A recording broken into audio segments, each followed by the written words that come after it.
আমার চ্যানেল। তোমরা কেমন আছো? আই হোপ সকলে ভালো আছো আর আমিও খুব ভালো আছি। তো একটা নতুন ব্লগে সবাইকে ওয়েলকাম। আজকের ব্লগটা কতটা ইন্টারেস্টিং হতে চলেছে টাইটেল আর থাম্বনেল দেখেই বুঝতে পেরেছো। তো পুরো ভিডিওটা দেখতে থাকো, আশা করি তোমাদের অনেক ভালো লাগবে। এখন বাজতে চলেছে প্রায় 6টার কাছে আর আমি ঘুম থেকে উঠেছি ভোর 5টার সময়। আর আমাদের রাস্তার ভিউটা একটু দেখে নাও, কত পরিমাণে কুয়াশা।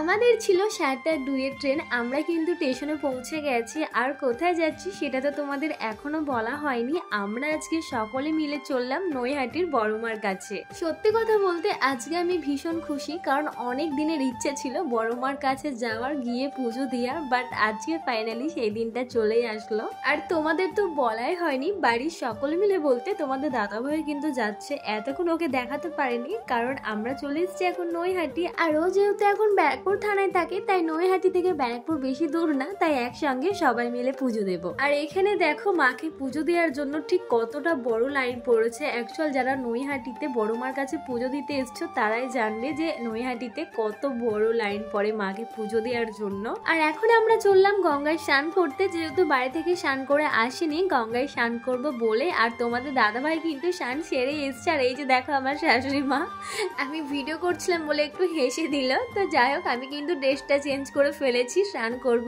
বলে। আর এখন ভিডিও ক্লিপটা তোমাদের দাদাভাই ধরে দিচ্ছে। বাট কি হয়েছে দেখো, আমি যখন গঙ্গায় নামতে যাব, চারপাশটা এত অবস্থা খারাপ, কি আর বলবো, মানে বুঝতে পারছিলাম না ঠিক কেমন করে নামবার। ভিতরে পুরো পাকে ভর্তি। কোনো রকমে 2-3টে ডুব দিয়ে আমরা কিন্তু চলে এসেছি। তো এখন ঠাকুমা পরিয়ে দিচ্ছে, বড়মা লিখে তিলক পরিয়ে দিচ্ছে। আর এই যে হচ্ছে বড়মার পুজোর ডালা। তো সকলেই একটা করে পুজোর ডালা নিয়ে নিয়েছে। আর এই যে দেখো লাইনে দাঁড়িয়েও পড়েছি। সত্যি কথা বলতে অনেক বড় লাইন হলেও বাট লাইনে যখন দাঁড়াচ্ছি একটুও মনে হচ্ছে না, মানে তাড়াতাড়ি চলে যাচ্ছে, বোঝাই যাচ্ছে না যে লাইনে দাঁড়িয়ে আছি, গড়গড় করে হাঁটছি। আর হ্যাঁ, আমার কিন্তু তিলক পরতে ভীষণ ভালো লাগে। তো তিলক পরে আমাকে ঠিক কেমন লাগছে তোমরা কমেন্টে জানিয়ে যেও। তো আমার মুখটা তো ভীষণ সুন্দর লাগছে, আমার নিজেরই মনে হচ্ছে।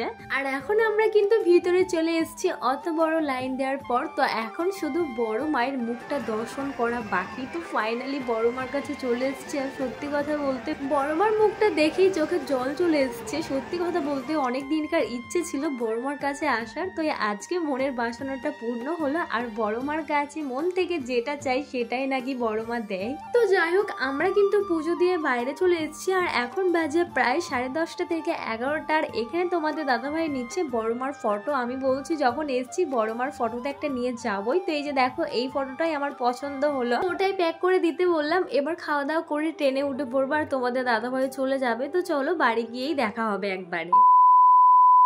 তো নৈহাটি থেকে আমরা বাড়ি পৌঁছেছি প্রায় 3:30-এর কাছে। আর এখন বাজলো 9টার কাছে। তো একটা নিমন্ত্রণ বাড়ি আছে, তার জন্য আর কি রেডি হলাম। আর অনেক আগেই হয়তো রেডি হয়ে যেতাম, বাট বিয়ে বাড়ি যাবো। তো সেই বাড়ির কিছু বাচ্চা দুটো মেয়ে, তারপর দুটো কাকিমা জেঠিমা, তো ওরা সাজতে এসেছিল। তো ওদেরকে রেডি করাতে গিয়ে আমার নিজেরই লেট হয়ে গেল।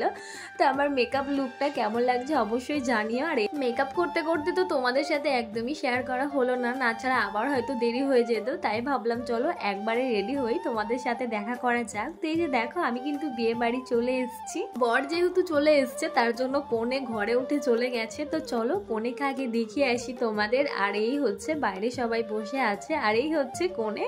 তো সম্পর্কে আমার ননদ হয়। তো এই যে দেখো আমি বললাম হাই করে দাও একটু, তো হাই করে দিল। ও তো হেসেই পাগল হয়ে যাচ্ছে। আর এই যে দেখো এখন শুভ দৃষ্টি হচ্ছে। তো আজকের ব্লগটা এখানে এন্ড করছি, টাটা।